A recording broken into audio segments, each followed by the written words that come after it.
My name is John Marinho with CTIA, and thank you all again for joining us this morning for the Mobile Cybersecurity Summit. As you heard from the speakers earlier today, and you've seen in the demonstrations in the outer lobby, and you've also seen discussed in the CTIA white paper that you have on the tables around you, cybersecurity is a top priority for the mobile industry. For this part of the program, we're going to focus on cyber threat information sharing as a key tool that the industry uses to combat the continued growth in attacks from hackers, cyber criminals, and nation-state actors.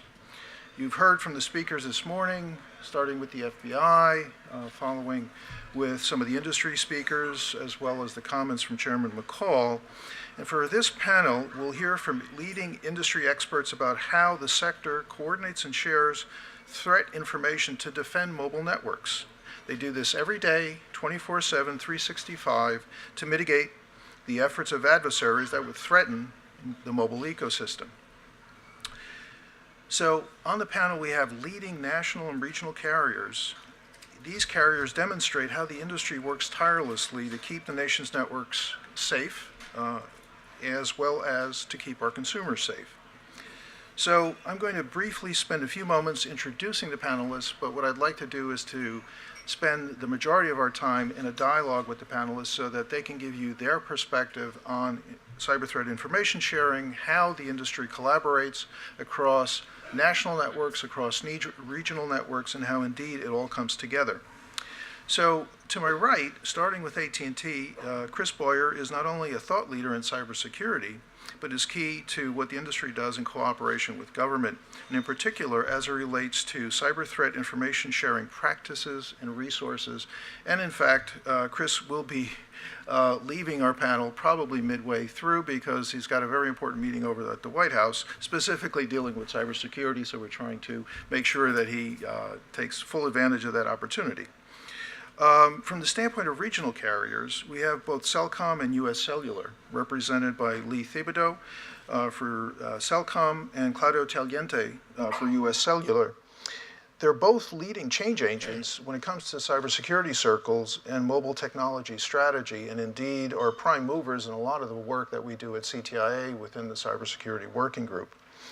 And then lastly, Scott Rice from Sprint, who drives cybersecurity priorities for the carrier's national network, technology and strategy, and digital evolution. So give me a kind round of applause for our panelists this morning as we get started in terms of launching into the questions associated with the panel and we kick things off.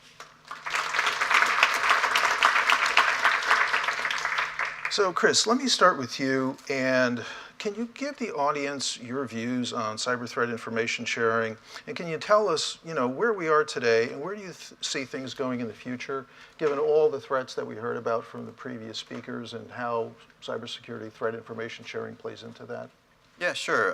So the first thing I want to say is just thank you for having me here today. It's an honor to speak to this crowd. And I want to do a quick shout out, since we had some members speaking this morning, including Chairman McCall, that I think that one of the really positive things that's happened in the last few years in the cybersecurity space was the passing of the Cybersecurity Information Sharing Act of 2015. I think that that legislation provides a good foundation, policy foundation for information sharing, in particular the parts of it that expressly authorize companies to share information and implement things like network monitoring and take defensive actions to prevent attacks. So that's a very important step forward. As far as the industry work goes, I just had the opportunity recently to chair an FCC working group on cybersecurity information sharing. We released a report back in March that walked through a lot of the work that our industry is doing. And I would say that the state of information sharing in the communications sector is very robust. There's a lot of activity that's going on today.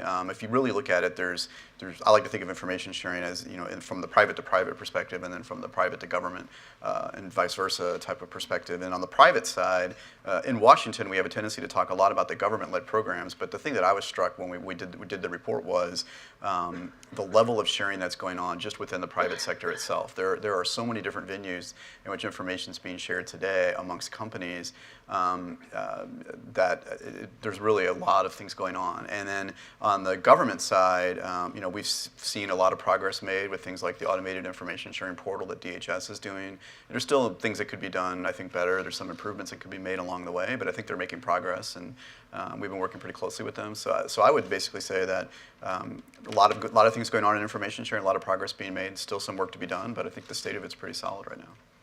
Thanks, Chris.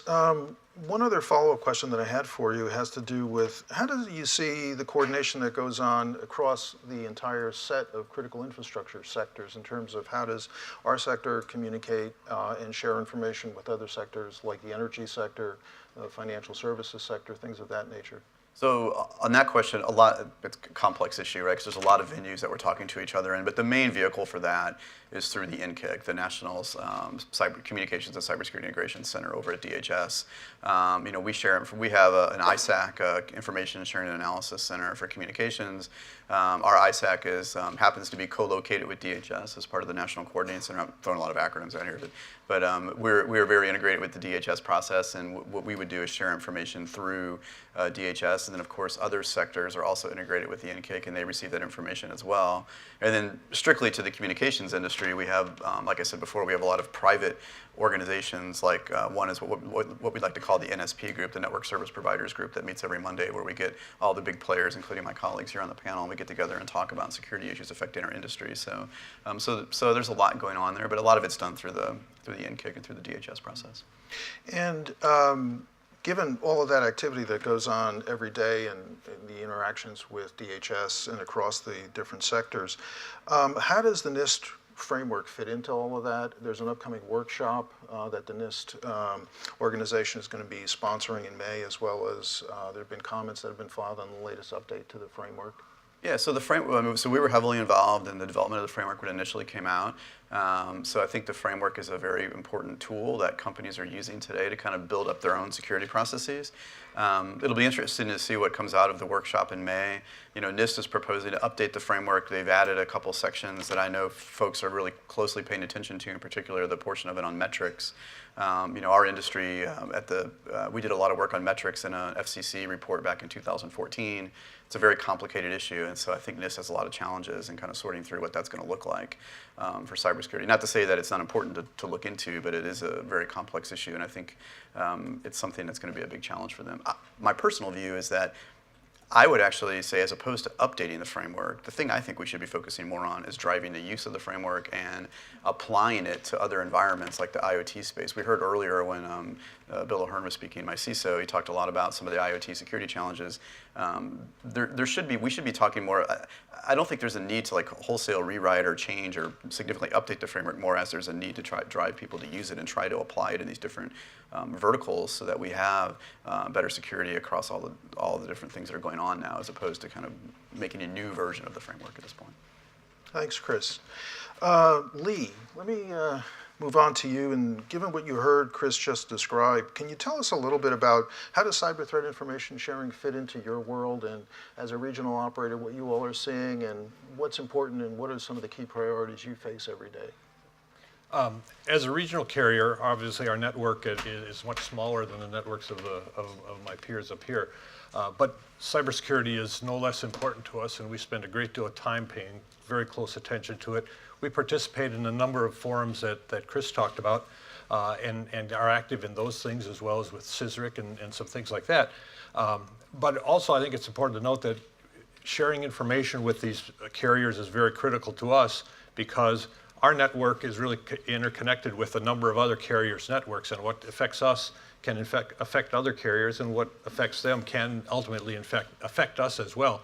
So it's absolutely critical that we share information with them, receive information from them, because it makes our network more secure as well. Thanks, Lee. And how can government help? You heard Chris talk about the kinds of things that go on with DHS, with AIS, so on and so forth. But from a regional operator's perspective, what are the kinds of things that you believe government should be doing that would really help you in terms of everything that you're trying to do to keep your network safe? With respect to government help and involvement, I'm not certain that our needs are that much unique from large carriers. Our view is that government can play a very important enabling role. What's critical is to continue innovation and information sharing among ourselves, and government can play a critical role in helping us enable that innovation. One of the things that does concern us as a small carrier is the cost of those things. As a small carrier, our resources are limited, I think far more limited than they might be from Chris's standpoint. And when we have to divert resources to things like compliance issues, it takes resources away from other things such as innovation.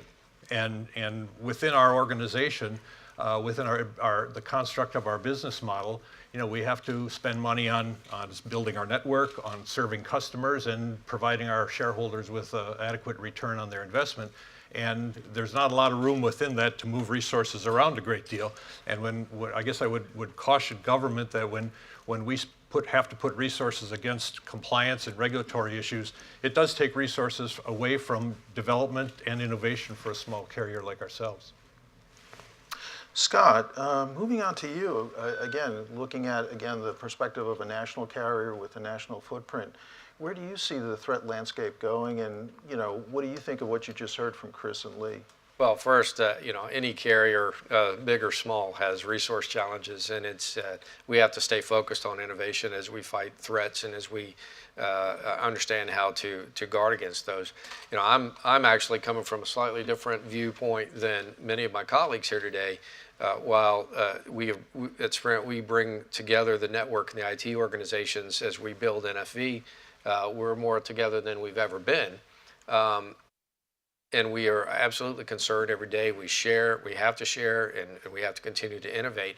But we also have to be concerned with the threats that come from other places that are non-network. We all have retail presences. We all have web presences. We all have internal networks and BSS, OSS systems that are also touched and connected to those macro networks and then to others' macro networks.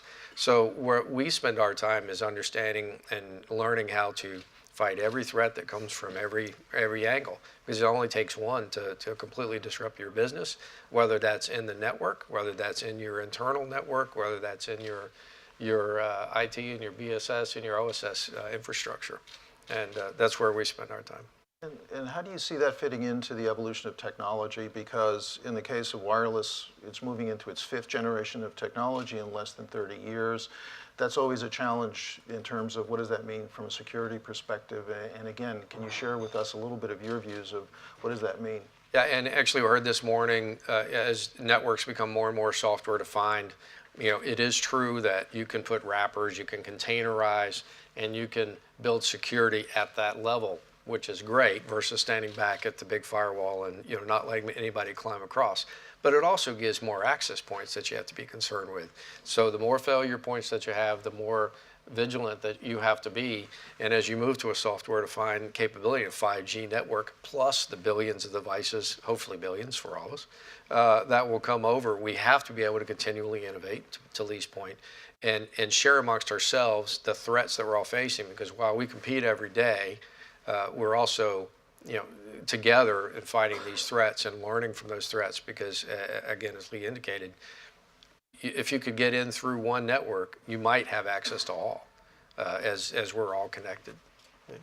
So Claudio, given everything you just heard from your colleagues, and given that we've talked a lot about how the threats are continuing to grow and scale, what's your view in terms of the whole notion of how do we scale to respond to those growing threats, and is there a role for automation in that process? Yes, the challenge that we have is twofold. One is operators have large amounts of data that they have to, cybersecurity data, they have to process in order to determine, whether an attack is imminent. But at the same time, the challenge we have is that, without the ability to share that information in an automated way, sending emails that have information about a potential threat, the way that that threat is described, it leaves room to interpretation, and therefore it's really not going to, one, scale, and two, it's not going to be reliable. Automation is important, as you mentioned, because it's going to give us the ability to address the problem quickly And today in 4G, this is very important, but when you start thinking about what's happening in 5G, and the fact that 2 out of the 3 major use cases for 5G have to do with automation. So you really have, as been described before in other discussions, you really have devices that are accessing the network, being able to detect and protect quickly by sharing information that is the result of analysis that others have done besides yours is going to be critical. And from your perspective, going back to the same question I asked Chris and the NIST framework, because you said detect and protect, and those are some of the key functions that are actually in the framework. What's your view of where NIST is heading with the latest update to the framework and the upcoming workshop? So I think we are on the right path. I mean, U.S. Cellular has fully embraced the NIST framework. It is basically become an integral part of how we do security today. Echoing what Chris is saying, it is important. We understand the importance of being able to measure our progress, but it is equally important, and I think even more important, to be able to make sure that the framework is used consistently across the industry. And so, from your perspective, what do you think the government could do differently, or what it could do to help the industry address cybersecurity, and what are the kinds of obstacles that you think would be most helpful to have the government help overcome? So I think the government could, number one, acknowledge the fact that the NIST framework, there are a lot of frameworks out there, so acknowledging the fact that the NIST framework is an effective tool, and its strength lies in the fact that the NIST framework is a framework of frameworks, which really it gives the operator flexibility in how they implement security. Security is not a cookie cutter way of approaching the problem. You really have to be given flexibility. So continuing to encourage its use and help also operators that do not have the resources to be able to support the infrastructure, the cost, and the resource that are needed to put in place a program like that within their organization. And so, in the final few minutes that we have of the panel, one of the things I'd like to do is to go down the panel and basically ask the same question and see, how you all compare notes, which is, so if you were to look at, the future in terms of the next 12 to 24 to 36 months, what are the key threats that you're really concerned about, and what are the kinds of things that, again, government could do to help you address those challenges so that we could address the points that were made in terms of scale, flexibility, innovation? Lee, what do you think? It's hard for me to characterize what the future looks like in terms of threats, but I think in general our thought is that we're going to see more of them. They'll be broader in scope, and they'll be more sophisticated than we've seen in the past. We've seen everything from copper thefts to sophisticated hacking attempts, and I think we're just going to see more and more of that. I think in terms of what's going to be critical to us is the ability to share information with our peer companies in the industry in an automated fashion, accurately, very quickly, so that we can all react to these things, because I think there are cases where and as I say, hackers are becoming more sophisticated.